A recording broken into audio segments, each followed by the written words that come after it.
Salut tout le monde, j'espère que vous allez bien, bienvenue sur cette nouvelle review d'actualité autour de l'IA. Aujourd'hui on va révéler les 5 actualités IA les plus importantes de la semaine, et vous allez voir que ça accélère du côté des futurs concurrents à GPT-5. Donc on est bon pour l'introduction, n'hésitez pas à vous abonner si vous souhaitez plus de guides et de reviews autour de l'IA, et on est parti pour la première actualité, mise à jour Google Bard. Donc on a une nouvelle fonctionnalité nommée les extensions. Via les extensions, vous avez l'intégration de Gmail, Doc Drive, Google Maps, YouTube, Google Flight et Hotel. Donc exemple, possibilité de lire vos mails et de chercher un email spécifique, donne-moi les vols entre Paris et Bordeaux demain de 11h à 15h et toutes les autres fonctionnalités possibles via les applications que je viens de vous citer. Ensuite, amélioration de Bard et possibilité de rechercher sur Google à partir de la réponse de Bard en un clic. La fonctionnalité est nommée Google Lead, c'est dans un but de vous permettre de vérifier les informations données par Google Bard et c'est une belle preuve que les IA génératives ne sont pas compatibles avec la vérité, sinon on aurait simplement une amélioration et une correction de l'IA, mais malheureusement ce n'est pas aussi simple. Aucune date de lancement des extensions en France et en Europe pour le moment et on est ok au niveau des mises à jour Google Bard. Ensuite, on reste du côté de Google avec l'annonce de plusieurs nouveaux outils IA qui arrivent dans YouTube Studio. Donc juste ici, vous avez toutes les annonces, mais l'annonce principale c'est celle-là et c'est la possibilité de doubler des vidéos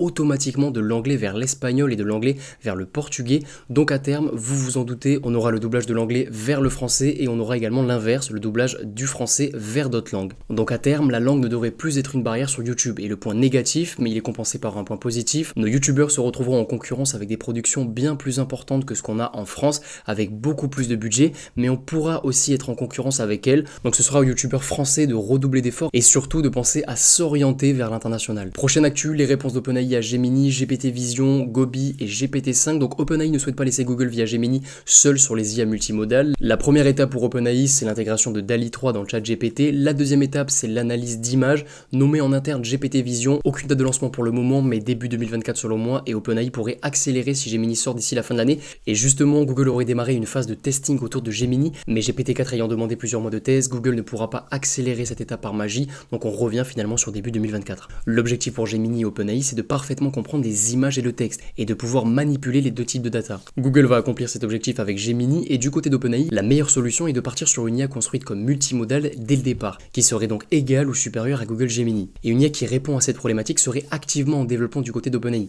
Elle serait nommée Gobi. Et la question qui se pose, c'est est-ce que cette IA multimodale ne serait pas finalement un mini GPT-5? Et d'après The Information et Jimmy Apple, ce serait effectivement une étape essentielle vers GPT-5. Donc chaque semaine depuis début septembre, on a des news de GPT-5. Ça devient difficile pour OpenAI de cacher le développement de cette IA, et en tout cas comptez sur moi pour vous tenir au courant des rumeurs et des actualités officielles. Prochaine actualité, Windows qui accélère encore sur l'IA. L'information à retenir, c'est Windows 11 Copilot. La mise à jour de Windows qui intègre Copilot sera disponible demain 26 septembre. Donc Copilot est un assistant très proche d'OpenInterpreter que je vous présentais il y a environ 2 mois sur la chaîne, mais à la différence d'OpenInterpreter, Copilot est une solution officielle, donc automatiquement plus de compatibilité et plus de développeurs derrière. Véritable assistant qui peut interagir avec vos applications. Donc quelques exemples assez intéressants, mais je vous ferai une vidéo dédiée. Lance une musique pour que je puisse me concentrer, ouverture de Spotify, organise mes fenêtres pour que je puisse toutes les voir, passe en mode dark mode, résume-moi le PDF qui est ouvert sur mon ordinateur et rédige un paragraphe sur tel sujet directement dans Word. Et un dernier exemple que je trouve très intéressant, c'est le screenshot d'une photo, l'envoi à Windows Copilot de cette photo et la suppression du background en quelques secondes. Donc ce qu'il faut retenir autour de Windows Copilot, c'est qu'on assiste à l'émergence d'une nouvelle façon d'interagir avec les ordinateurs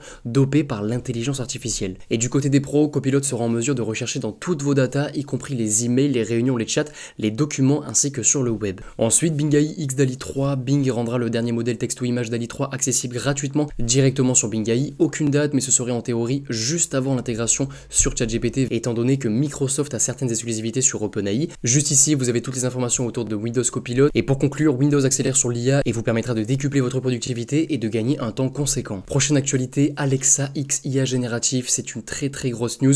Je devrais en théorie vous faire une vidéo dédiée dans les prochaines semaines sur ce sujet, et la promesse de cette combinaison, c'est la possibilité d'avoir une IA conversationnelle combinée avec les fonctionnalités d'Alexa. L'objectif, rendre Alexa plus humaine et offrir plus de fonctionnalités. Les avantages, gain de productivité et gain de temps, et les points potentiellement négatifs, c'est du côté de la vie privée et surtout la perte de certains efforts basiques essentiels. Dans la vidéo, la personne vient déléguer la rédaction d'un SMS d'invitation à ses proches. Si on a à terme plus du tout l'occasion et l'intérêt de rédiger le moindre texte, peut-être que ça posera certains problèmes. On reste du côté d'Amazon. Amazon investit 4 milliards de dollars dans Anthropic, l'entreprise derrière Claude. Donc c'est encore un nouveau sérieux concurrent à ChatGPT qui accélère. Et effectivement, la question qui se pose, et je suis d'accord avec la personne qui a rédigé ce tweet, mais quel rôle va jouer Apple dans cette course? Donc on arrive à la fin de cette review d'actualité autour de l'IA. J'espère qu'elle vous aura plu. Juste ici, vous avez le lien d'un site qui vous propose de générer des spirales IA. C'est un style d'image IA qui a fait un petit peu de buzz sur Twitter il y a environ une semaine. Si vous avez la moindre question, comme toujours, n'hésitez pas à venir sur le Discord. Vous aurez le lien du Notion en description et je vous souhaite une très belle journée. On se dit dis à très vite, ciao ciao.